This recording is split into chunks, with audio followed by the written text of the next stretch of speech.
Welcome back to part two of this brilliant book in this brilliant series with our guest, Gary Hamel. You're very welcome back. Glad to be back. We're getting awesome feedback, man. And I don't know if people can see on the shelves there. We're getting on through the tome of work, and Gary's in the midst of yet another HBO article that may be out by the time we publish this episode. But I wanted to pull at a few threads. I really said the last day we wouldn't go near the case studies, but I can't resist. So I'm going to just pull a few threads at the case studies because these are companies that have advanced but still hold true to their original DNA. And the first was Gore. And I thought I'd set you up, Gary, to tell us a little bit about your findings of Gore with the following little excerpt from the book, which is there were a lot of questions to answer when Bill Gore and his wife went to create a new DNA for a company, a new management structure. They asked questions like, could you build a company with no hierarchy, where everyone was free to talk with everyone else?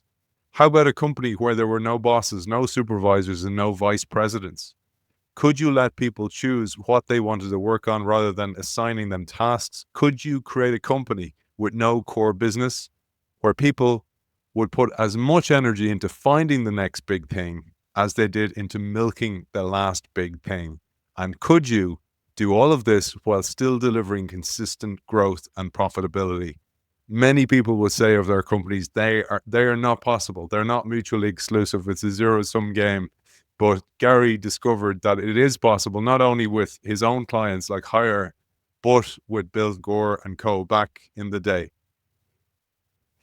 Yeah, I think probably Gore was one of the first companies that really attracted a lot of attention from people around the world who were saying, hey, is there another way to manage a large, complex organization? Obviously, most of our viewers, our listeners will know Gore from Gore-Tex, but they make about 1,000 products, including medical products that are used inside the body, particular kinds of fibers and so on for stents. They make fabric that goes into the spacesuits of astronauts. And it all started with a fairly simple technology where Bill Gore, then working at DuPont, thought we could use this in a more creative way than DuPont was doing and said, let me build a company, but I don't want to build a usual company. And by the way, we'll see this theme over and over again, Aidan, that most of these kind of post-bureaucratic pioneers were created by people who didn't have much management experience. And by the way, that could mean that things could have gone horribly wrong, but once in a while, it means you have the chance to do something quite new and unexpected, and that's the case in Gore. Now, all of these companies, any management model, bureaucracy or humanocracy, whatever it may be, they are inherently fragile, right? I mean, entropy exists in our world, and without a lot of diligence and a lot of thought, these things can collapse. And every system has potential vulnerabilities. And of course, the goal is not simply to replace the vulnerabilities of bureaucracy, being vulnerable to power moving too much at the top and too little innovation and uninspired employees. The goal is not to just replicate a different set of kind of vulnerabilities or disadvantages in an anti-bureaucratic structures. And that's easy to do, is to end up with something that's ill-disciplined or chaotic or not very efficient. So all of this, in any organization, you are constantly walking a tightrope between different ways things that can go wrong. And so I never want to make it sound like one of these companies has invented the perfect management model and it's like set and forget and it's just going to produce these amazing results. Always you are managing a set of tensions to keep things in line and on kind of the straight and narrow. But let me start with Gore. A lot of it has been written about them. I don't know if if they're growing or as vibrant as they once were. They're privately held companies, so that's a little bit difficult to know. But I spend quite a bit of time at Gore talking to people, just trying to understand the gestalt of the place. And Aidan, one of the really interesting first experiences, they put me in this room. I would guess about 10 or 12 people from Gore that were there to just let me interview them and have a conversation. And usually in those meetings, I can pretty quickly suss out like who's really in control. And then I will just like shamelessly suck up, right? Like whenever they speak, I like listen intently and so on and so on.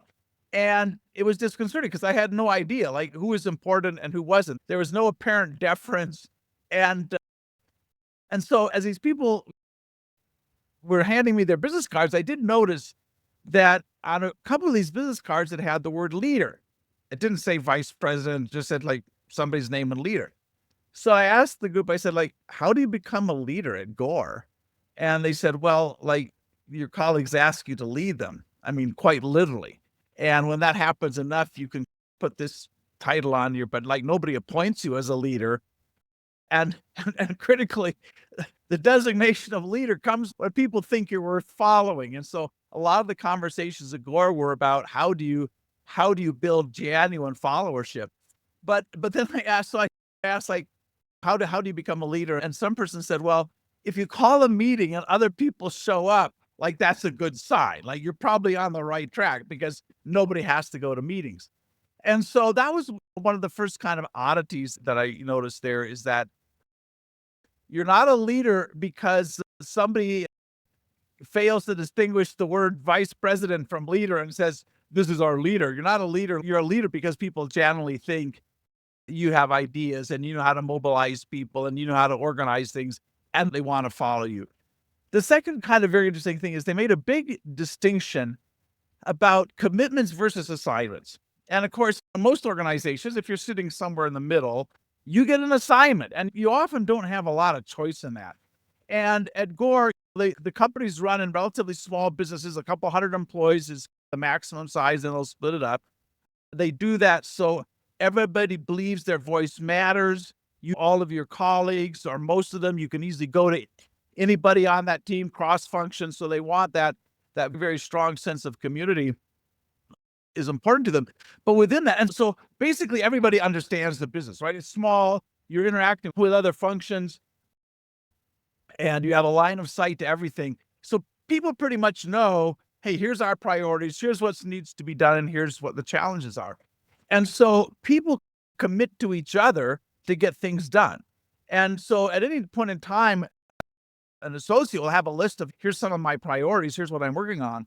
But those never come from a manager. It comes from the teams talking about, well, like this seems to be important. We need to grow our sales over here. We need somebody to take on building this new channel. Like, Susan, will you do this? And she says like, yeah, okay. And again, the philosophy behind this is commitment is highly correlated with choice. And if you don't give people choice, you can get compliance, but you're not going to get commitment. And so that is a deep, deep principle. And also that every commitment is voluntary. That you can say no. There's little penalty to say no to something. Now, if you do it continuously, in a moment, there's not. And what's interesting about the culture, every CEO I meet pretty much, two of the things they would all like to see more of is collaboration and entrepreneurship. So they want more lateral connection, more ideas flowing, and so on. And they also want people to take more initiative. And it's very interesting that the Gore model drives exactly those two behaviors. I think we talked about in a previous episode, so I won't go too deep now, about their performance management system and their compensation system, where everybody gets rated by a group of peers. And on the question, like, how much value did you add this year? And it's not like some elaborate HR kind of nonsense. It's a simple question, like, how much value did Gary add versus all the other people in our teams? And that kind of drives your compensation. So if you think about that, all commitments are voluntary. And yet I know that at the end of the year, my peers are going to rate my performance. So the behaviors that creates is, first of all, I don't have a set of KPIs. It's not like in so many organizations, and I think this is so toxic, Aidan, an employee negotiates a set of targets or is given a set of targets from their boss. And the idea is if I just meet those, I expect to be rewarded. Like, check, check, check. I did all these things. That's what we agreed. That was my kind of implicit contract, and I should get rewarded. That doesn't happen at Gore. There's no kind of top-down KPIs. So what people are asking, they know at the end of the year, the question is going to be, how much value did Gary add? So all year long, Gary is thinking to himself, is there something else I could be doing that's going to make a bigger impact? So people are not trying to meet a static top-down goal. They're paying attention to the environment. They're paying attention to what's going on in the business. And they ask themselves given my skill set, is there somewhere where I can have a bigger impact? And if so, that's where I need to migrate. So that's a very, I think, positive and powerful incentive. Now, at the same time, as I said, I can say no to requests, but I have this little dialogue inside of my head. If somebody comes and says, "Hey, Gary, we go back to my example, there's this new channel, we should have a presence here. We don't have anybody like to go out and build that. Will you do it?" I can say no. There's no compulsion. Nobody can give me an order.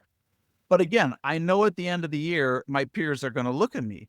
And so you have these two really positive motivations. One is to say yes and to be helpful, and frankly, to take on more rather than less. So even though there are no top-down orders or commands, you're not going to find any slackers at Gore. But simultaneously, people are proactively thinking all the time, not how do I satisfy my boss and tick a box, but how do I align my skills with things that will make a substantial business difference? That's just like gold if you're inside of an organization and you can get that to happen. So those are some of the real cores that I think distinguish Gore. I think we mentioned before their emphasis on kind of innovation. They've been, at different times, they've been called the most innovative company in the world. I think Fast Company magazine gave them that title. Are they still that way? I don't know. But it's clear they believe that innovation comes from the bottom, not the top. At any time, you'll find hundreds of people there working on dabble time projects. Everybody has a certain amount of time they can work on anything that's interesting to them. And that's where most of the innovations come from. So again, will this work in every industry, in every context? I don't know. But when you look at it, you certainly see some things that are important. De-emphasizing hierarchy, continually reinforcing the belief that innovation can come from anywhere. And they have all of their internal mythology, their stories about this.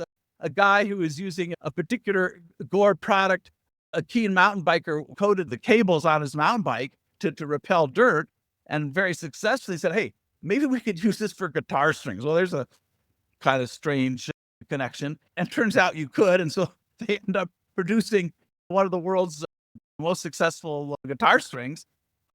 So you continually reinforce that with stories like that, everybody has a responsibility to innovate. They co-locate factories close together rather than going to the cheapest location in the world. They believe that the rapid diffusion, connection of ideas is important to innovation. So they'll build clusters of plants that are making, and some might be doing industrial things, some might be doing medical things, but they locate those plants together because they want all this cross-fertilization going on. So I think that's another part of the model. If you do have an idea that's interesting to you, there's very little approval. The real approval is, can you find some people to give you their dabble time to work on your idea? And if nobody wants to volunteer to help you, probably not a good idea. So I think it's a wonderful model filled with wonderful principles. And when I was with them, now this is a couple decades ago, I think they were about about $3 billion in revenue, about 10,000 associates. So a sizable business, and in some highly regulated industries, but absolutely management renegade with a lot to learn from them. So if any listener or reader, get on the web, there are a lot of cases I've written about Gore. Some may be older, but they're filled with kind of wisdom, and I would really go check that out. Great memory, man. You covered lots of that chapter there. There was one thing I found really interesting, and like you, and you've written about this DNA and nature and how nature mirrors organizations. Even the structure of an organization can look essentially like the non-hierarchy of the World Wide Web. One of the things I discovered was ants, certain species of ants will have an ant that's almost like a stem cell that will change role as it goes through its life cycle. And I loved what you said about Gore. You said people have sponsors instead of bosses. And I thought here about how detrimental or productive it can be for you with your first experience of your first boss. So if you went into Gore and then left and went to a traditional organization, you'd really, really struggle. And this little excerpt, I'd love you to expand upon. You said new recruits are hired into broad roles as HR generalists, business development leaders, or R&D engineers, rather than into narrowly defined jobs. And to help newcomers navigate the organization and find their niche, each is assigned a starting sponsor. The sponsor is not your boss. The sponsor is somebody who's actually responsible for trying to find the best fit between your capabilities and the needs of the organization. And so often, now, occasionally people do get hired into very specific roles, but often it's not. They see somebody as a set of technical abilities or marketing abilities. That this person's clearly world class, could be useful to us. And so, again, I've had this early in my career. I'm sure other people have. If you report to a boss who doesn't really appreciate your talents or is working on something that you're simply not, like, you just feel like completely stuck, that your life is under the control of this boss who probably doesn't want to give you up. And but the sponsor is somebody who says, like, here, I know you're doing a great job and they love you, but I think you should go check this thing out over here. So they're looking out for you and looking out for the organization, right? They're trying to find a role where the marginal return on your talents is the highest, rather than just get stuck somewhere. And so a new employee, at least at the time I was doing this research, would often audition in several different teams. They'd be there for 2 or 3 or 4 weeks. And the team had to say, yeah, this, like, Gary's great. We'd really like Gary to be part of our team, or not. And again, I talked about that example, Whole Foods. It's like, to me, it's like so essential to have an organization where your peers choose you, right? Many, many decades ago, when I interviewed at the London Business School and a few other schools, the choice of hiring me is not made by some dean somewhere or the principal. The choice is made by my peers, the majority of them now. Whether they still want to hire me 40 years later, you have to ask them. But at the time, a majority said, yeah, Gary would be a good addition. And you find the same thing at Gore. It can be so detrimental. And if you're a truth speaker, if you speak truth to power, or you call out the inefficiency of an organization, you can just be turfed out. And even what you said there was, say, for example, you're in a team, you called out these problems, and your boss becomes a ceiling. And then your choice is, well, I've got these golden handcuffs. I better shut my mouth here and put my brain in my drawer and just do what everybody does. And then you wonder why the organization is not innovative. I think there's a big point there too, Aidan. That kind of multi-layer top-down power structure that creates these large asymmetries in formal power, I just think has so many negative side effects that we typically just ignore. And you just mentioned one, right? It's very hard. If I'm sitting in a team at Gore, and this was also, at least when I did my research at Google, was true at Google, if I'm there where there are very few status differentiators, very little hierarchy. There's a lot of hierarchy now at Google, by the way. But at the time, people are quite free to just, like, argue and have a different opinion and say, like, no, I don't think that's true. But if you're in a meeting where somebody else is controlling your career, like, the ability to dissent or argue or be honest, just, like, people start to self-edit like crazy. I think that's one thing. The second thing, which you were mentioning a little bit at Gore, you start to have people who are just doing what the manager asked them rather than maximizing their potential impact, because that they're in that power relationship with that particular person. You also find, and we've talked about this, that then so much of the energy becomes about climbing up that pyramid rather than simply doing the best thing or creating value. So I have somewhere a long list of these things, but we just take those multi-layered power structures for granted.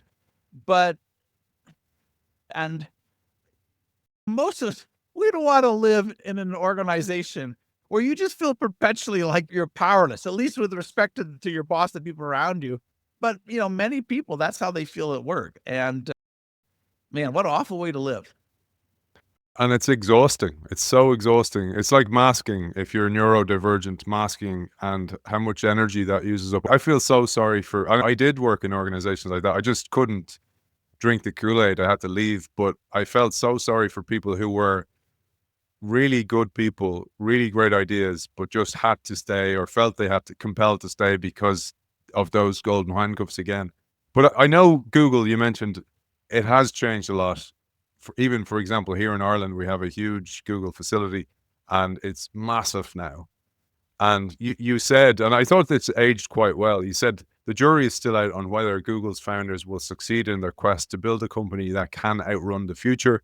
As of writing, so again, 2 decades ago, Google still derives nearly 100% of its revenue from ad-supported search, with a few non-search products having made strong showings. Gmail, Google News, and Google Maps, for instance. Many others have received a lukewarm reception from users. They have managed to get a few new products out there, Google Cloud being one that's huge for them. And I thought that aged very well, but I'm using it as a segue to talk a little bit about Google. Yeah, well, again, I haven't been close to Google in a long time. But what I think you see there, though, a little bit what I said earlier, you see people like Sergey Brin and Larry Page, the founders, co-founders, who very much understood the environment that created Google, right? Because in Silicon Valley, for every Google, there's 100 or 1,000 companies that never became that successful or successful at all. And so they understand there's this ecosystem here where you have to try a lot of things, and not all of them are going to succeed. And one of the folks I talked to early on then when I was doing my research was Marissa Mayer, super smart woman, Stanford graduate, employee number 20 at Google, went on for a somewhat ill-fated run at Yahoo as a CEO there. I don't know what she's done since. But she had the same spirit of, we're going to launch a lot of things, and most of them are going to fail. You find the same thing at Amazon, where Jeff Bezos says, if you call it an experiment, it means it's more likely to fail than succeed, right? It's not a pilot, it's an experiment, and we're going to do thousands of them. So they had that ethos, and I think it came out of that understanding about just the ecology of innovation. And you have to kiss a lot of frogs to find your prince or princess. But again, when you have a success as large and as singular as Google search became, it's very hard to preserve that spirit when everybody is just like trying to grow the core as fast as possible, feed that beast. I talked about something similar at Hewlett Packard when they became lords of the printer business. That kind of sucked all the innovation out of the rest of the company. So it's super hard. You can start with the right intentions, but it's super hard to keep that as you scale up. And if you're not very mindful of it, I think we mentioned it again, so forgive me, but I think it was about 15 months or so ago, Mark Zuckerberg at Meta at Facebook, he could see how the company become very bureaucratic, 10 or 11 management layers. And he made this point. He said, you don't want a company where you have managers managing managers, managing managers, managing managers, managing the people who are doing the work. It's like, yeah, no, that's a bad idea. But what was very interesting is something else he said a few years earlier, about a decade earlier, where he admitted, he said, I know we're constantly at risk from big company disease. I mean, maybe he didn't use that phrase, but he said, most companies, they get big, like they lose their mojo. And he said, I don't think it's going to happen at Facebook because we talk so much about moving fast and breaking things. And I think there's enormous naivety in that statement, in that if we just keep talking about these things, right, then somehow they will be embedded in the organization. They're not. What gets embedded is the systems, the processes, and so on. And so unless you are super explicit about thinking about what kind of compensation structure, what kind of internal network, lateral linkages, how are we going to distribute power, who gets it, and under what circumstances, unless you're thinking like super, super thoughtfully about those things, you just end up being overtaken by bureaucracy because it's the default setting. So you don't, talking about rhetoric and culture and exhortation is not going to protect you from those things. You have to be super explicit about it. And I think that's probably where Google missed it. I think they had the right impulses, the right instincts, and some of it for sure still exists there. But they probably mistook talking about it for actually really thinking hard about what kind of architecture, systems, processes will make this capability of being fast and innovative something that's truly in our DNA, as opposed to a distant memory that we bring out once in a while to remind ourselves what we used to be. I mean, I saw something similar when Carly Fiorina, who had ultimately run for president in the United States, I think, when she was CEO at HP Packard, she'd come from a telecommunications manufacturer, Lucent, I believe. But she sent around like a little document on the rules for the garage, because HP famously was invented in a garage in Silicon Valley. And so this was like lovely rhetoric, the same kind of thing, be small, be fast, whatever. But you don't change anything by sending around a little memento to the past. And what they never did was like the hard work of, okay, let's re-engineer our whole management model in a way that kind of allows us to do things to harness those advantages at scale, the ones we had when we were a few hundred people rather than 100,000 people. I'm always so disappointed when you hear these stories, because it's everywhere. I mean, working in organizations and having the courage to actually go and here's a new product for us. I believe this is a place where the company can win.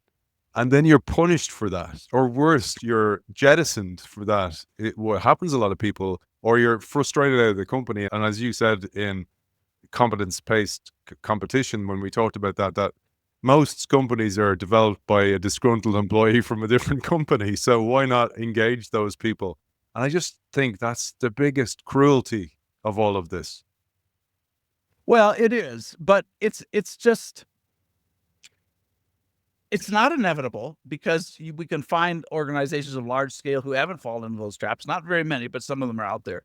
It's not inevitable in some cosmic sense, but it's inevitable if you don't really take this work of management innovation super, super seriously. Let me share. I just pulled up a quote. This is a very interesting quote from a guy named Praveen Seshadri. I hope I'm not mispronouncing it, but he was an entrepreneur who had built an interesting business that he sold to Google. And he sold it to Google in 2020, and he stayed on, I think, for 3 years. But when his retention agreement expired, he left. This was what he found in Google in 2020. He said, like mice, Google's employees are trapped in a maze of approvals, launch processes, legal reviews, performance reviews, exec reviews, documents, meetings, bug reports, triage, OKRs, H1 plans followed by H2 plans, all hands summits, and inventable reorgs. He said, very few Googlers come to work thinking they serve a customer or a user. It's a closed world where almost everyone is working for other Googlers, and the feedback loop is based on what your colleagues and managers think of your work. I don't know if that's true. Maybe he was just disenchanted or frustrated or wanted to crap on them on the way out the door, like all the others. But it doesn't sound unusual to me for what you'd see in a large organization. And I wanted to pull something that they had strived for, because this is the problem, is that as you go up that S curve, you become more like that quote rather than actually what you talked about and what you had found there when you interviewed people in Google. You talked about their desire to have a continuous company-wide conversation. So I'd love you to share a bit about this, regardless of Google. I'll use Google and the quote here to get us started. But you said in hierarchical companies, communication pathways are primarily vertical rather than horizontal, and information systems are built first and foremost to move data from the front lines to the top level decision makers. Google's executives don't lack for data. Yet the lateral flow of communication within the company is even denser than the vertical flow. This is no accident. Google has invested heavily in building a highly networked organization that makes it easy for employees to share ideas, poll peers, recruit volunteers, and build constituencies for change, all of which require a lot more than a good email system.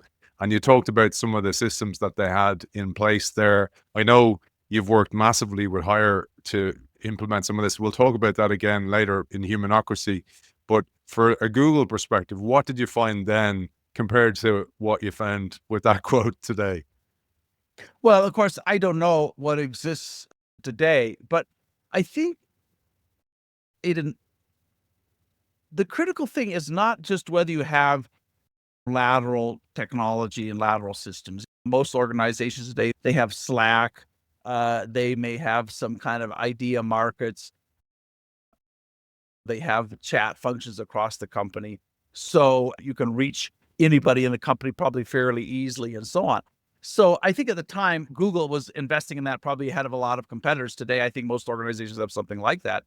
Probably the deeper question is, what do you think that thing is for? What do you use that technology for? And a lot of it is just a search function. People are saying, hey, is there anybody out there who can help me with X? So you're trying to find a particular kind of expertise. It is often used to problem solve. Hey, I've run up against something. Who can help me? Who can help me with this?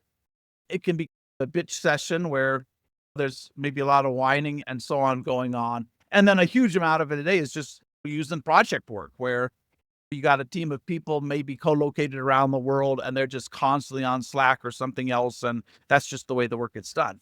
So the question is, are you actually using that in a disciplined way to track what's changing in the world, right? You think of how easy it is today to tag something and how you can share things. And you could, I think they call it folksonomy, right? Where you can, people tag things and this is interesting and then it becomes viral.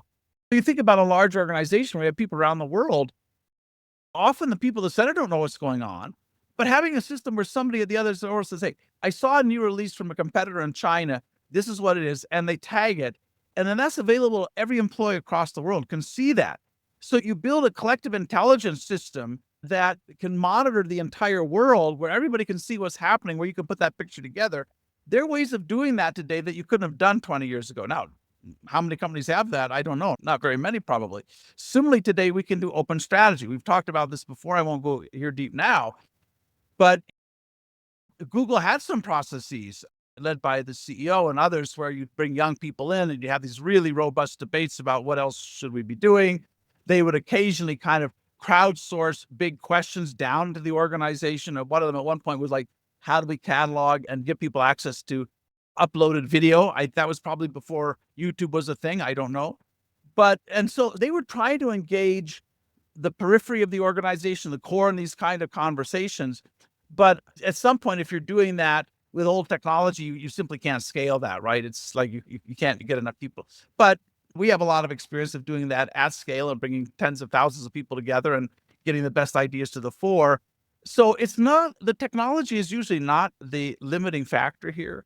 The limiting factor is either a senior group that's not very curious or one that wants to hold on to their power and doesn't want to admit that there are a lot of people out there who may have better ideas than they do, or who frankly just don't know how you use online tools to do things at scale.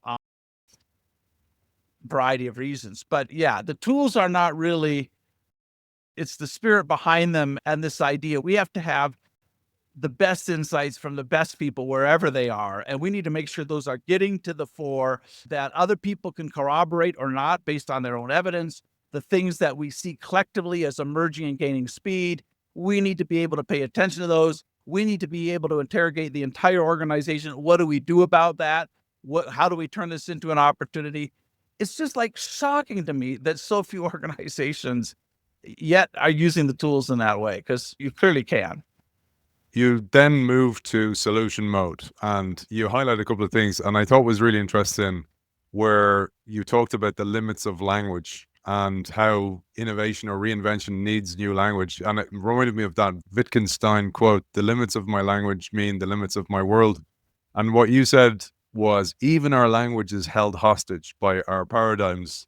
Consider, for example, how thoroughly the notion of hierarchy has infiltrated the lexicon of management: chain of command, pyramid, boss, subordinate, direct reports, organizational levels, top down, bottom up, cascade.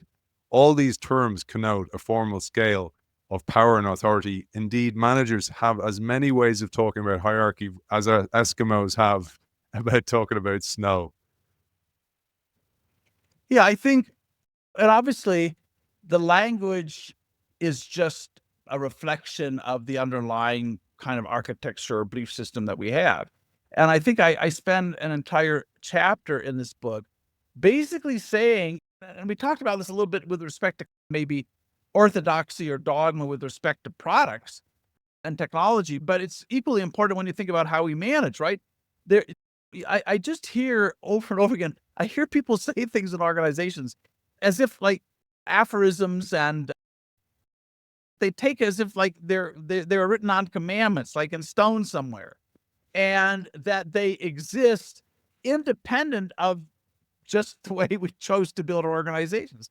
I think one of the examples I took, and we did this as an experiment in a bunch of organizations, where I'd ask people, what are the 10 things you believe most deeply about, let's say, change, or you could say strategy, you could say employee motivation or something. And by the way, this is a really interesting exercise to do, and maybe an important one to do. Ask your colleagues, okay, pick some important topic and ask them, like, what are the things you believe most deeply about this? So when we'd ask us about change, the typical kinds of things that would come up is somebody would say, well, it typically takes a crisis to provoke like real deep change. Okay. Or you need a strong leader to drive change. Okay. Or change starts at the top. And you go like, well, okay, all of those things are true in the sense that they accord with our reality. Yeah, most organizations don't change until they've had a long period of substandard performance, a crisis of some sort, and then you do a strategy reboot. Often, the only way to get deep change is you bring in a strong leader, a new leader who has no loyalty to the past and feels free to like do really hard things. And yet we think that until the guys at the top get it, nothing else can be done.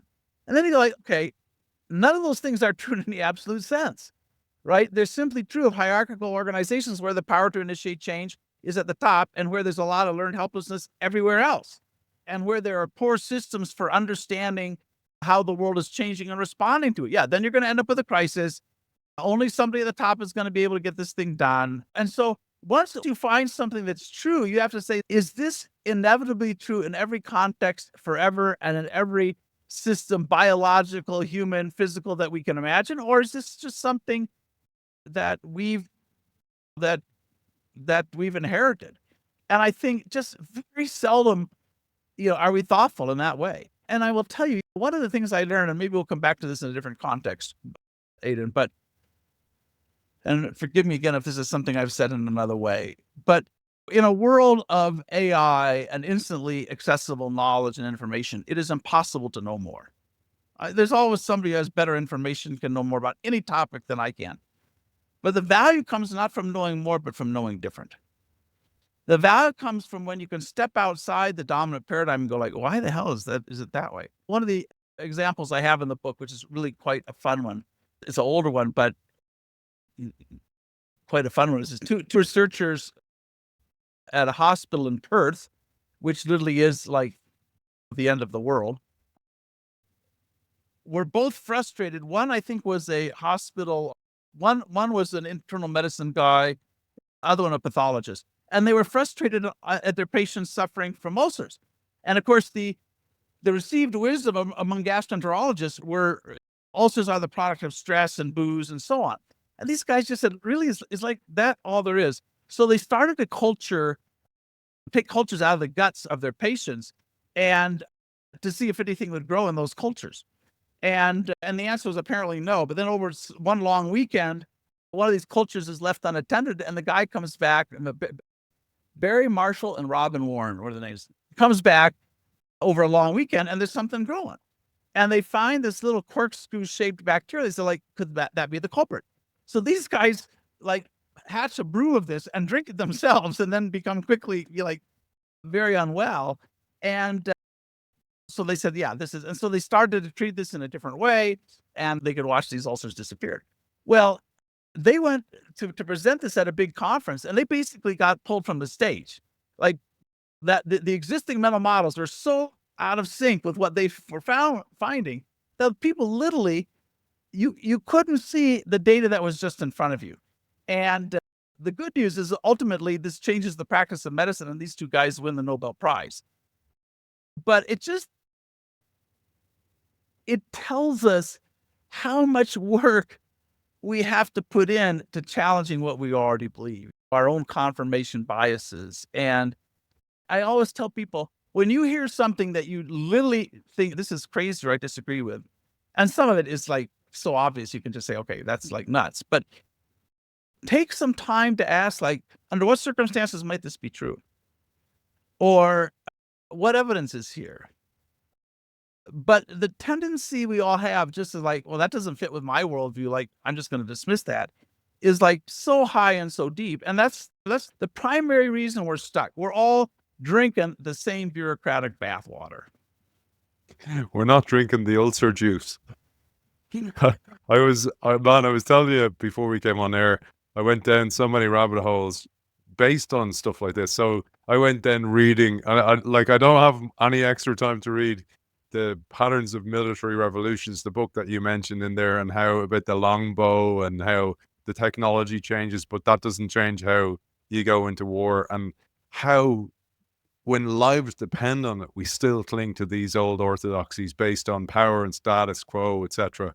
That it's so pervasive. And that's what I just want people to listen to this, because you don't spot it when it's you. I mean, that's the problem, when it's you. No, and the other thing you have to ask, and it's hard, is like,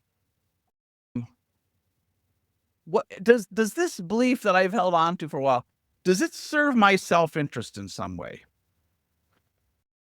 Because that's when you really have to be careful, right? So if you assume that I'm in my position because I'm the smartest person and I'm the best qualified and so on, and that's why we have a hierarchy, that it's a reflection of who really has the skills, the expertise, and they get ahead. Like, if you hang on to that belief, well, it might be true, but you may believe it simply because it makes you feel good. So we have a lot of self-soothing assumptions in our organizations. And the higher you are in the organization, the more likely to fall prey to those things, because they are beliefs that reinforce your position, your privilege, and so on. So you got to be particularly careful when you see a belief that makes you feel good to believe it, or makes you feel more important to believe it. Those are the ones you have to be particularly suspicious about. Gary, there was a table I wanted to share, because you move on to when you're in solution mode there, but just a nod of the hat to a couple of the case studies you cover in there. There was a company called Right Solutions and Jim Lavoie.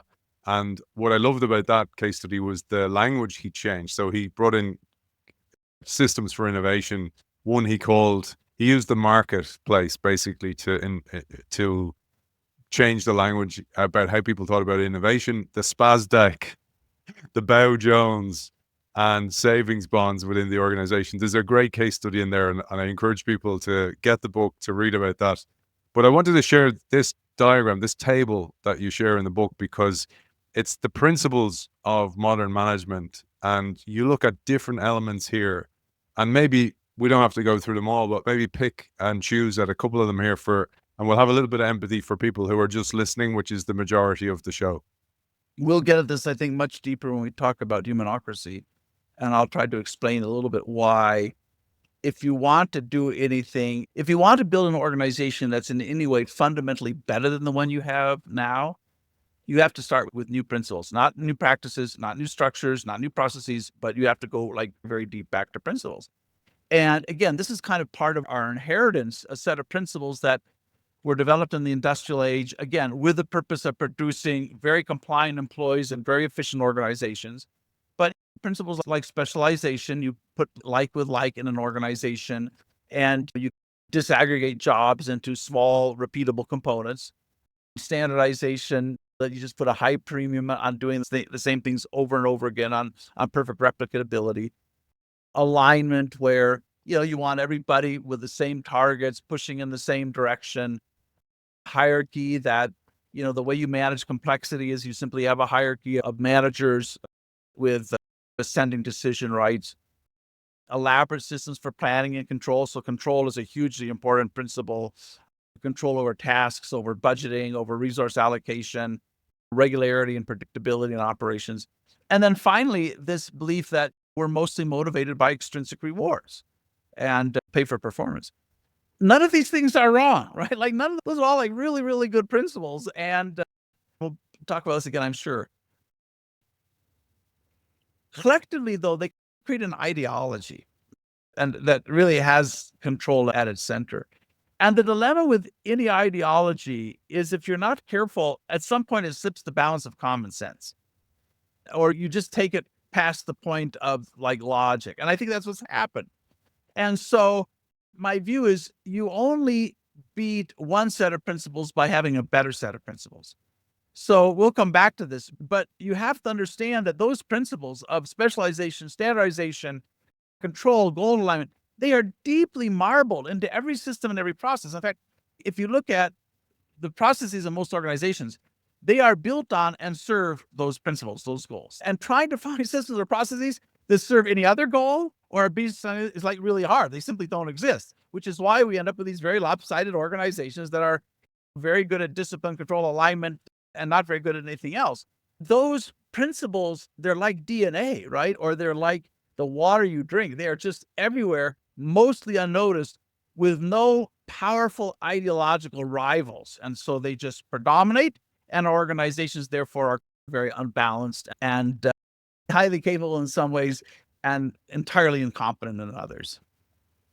When I was looking at them, I thought about stuff like, regardless of the workplace, we start this socialization in school. Parents do it. We do it as parents. Done it myself. I'm guilty of some of those things where you're forming the mindset of this is how it's done in the world. This is how you operate in the world. And then we wonder why our organizations are like that. And again, so pervasive.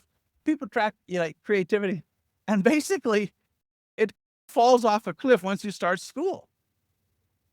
Because when you're a child, preschool, whatever, there are no stupid questions. Dad, why is the sky blue? Well, let's think about that, right? But you go to school and there's stupid questions and there's stupid answers, and nobody wants to be humiliated. And I think it's the same in organizations. There's this pervasive fear that if I ask a question that's a little weird or a little strange, like somebody's going to have an answer and make me look stupid. And so people do not challenge these old beliefs. Like, why do we let managers assess the performance of employees? Well, there's a lot of good reasons not to do that, but it can be very intimidating to ask that question because you just assume, well, somebody's really thought this through. And no. Most of the things that are there are not very thought through. And if you look at all these elaborate corporate processes, we've scoured the literature, we know the research. There's almost no corporate process where a majority of people think it adds value. And yet we keep out there dancing naked around the campfire, hoping something's going to happen, right? Again, it goes back to, well, if you are that rabble rouser, if you're the person who thinks differently, it doesn't often end well for the whistleblower, and it's so difficult.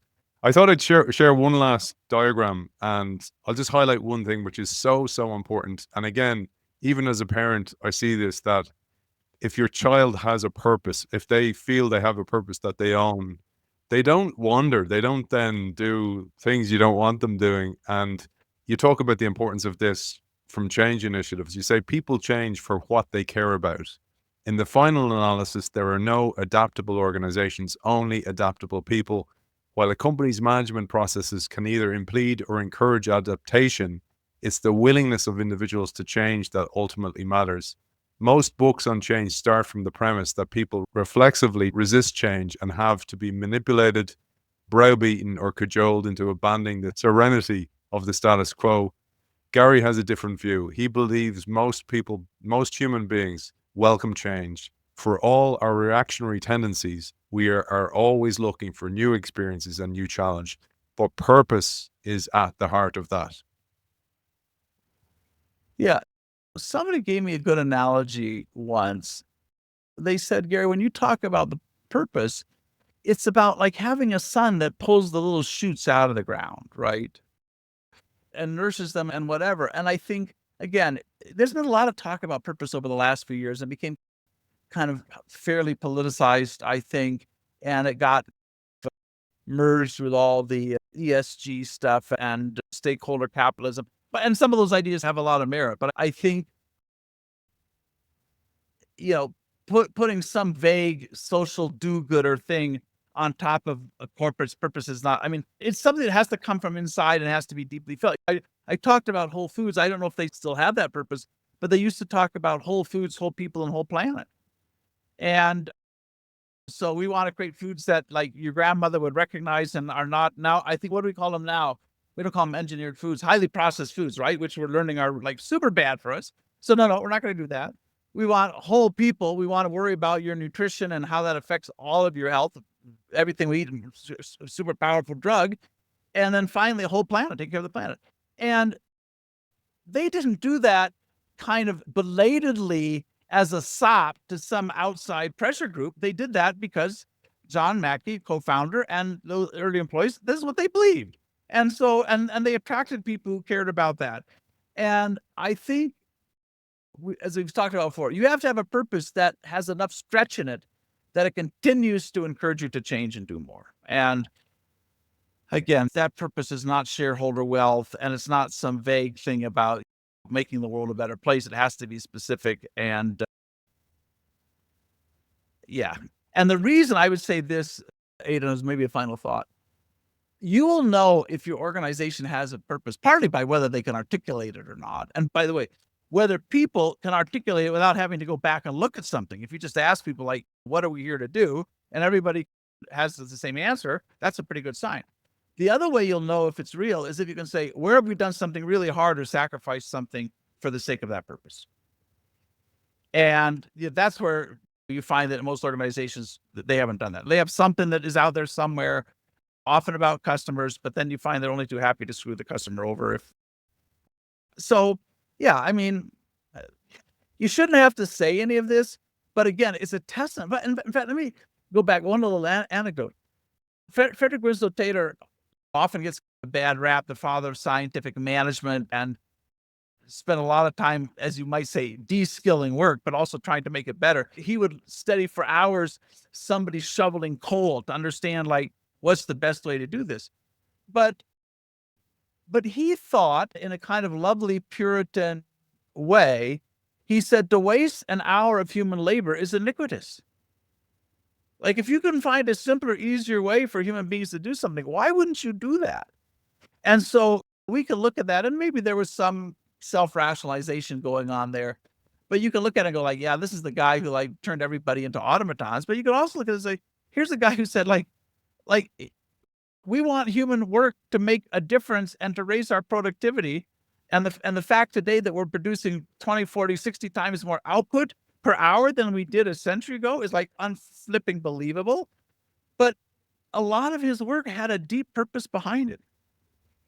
And today we live in a disenchanted world where very few people really have a purpose, and very few people think about it. Because why would you think about it when you can spend all of your time entertaining yourself to death with your smartphone, right? Why think about anything more important or bigger or anything else? Because you always have something at hand to distract you from hard questions and metaphysical concerns. But the end, we end up living in impoverished lives and impoverished organizations.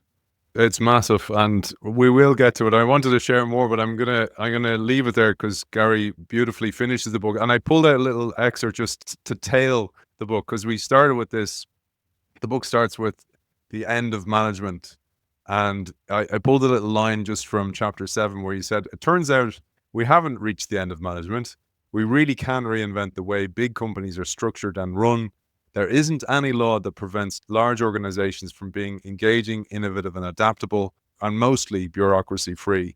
Even better, it really is possible to set the human spirit free at work. So no more excuses. It's time for you to buckle down and start inventing the future of management." Beautiful lines, Gary, and it's a brilliant book. And again, beautifully fits in. And it's a pleasure to go through chronologically how your own ideas formed, how you studied, because there was so much research in all these books, the interviews that you did, etc.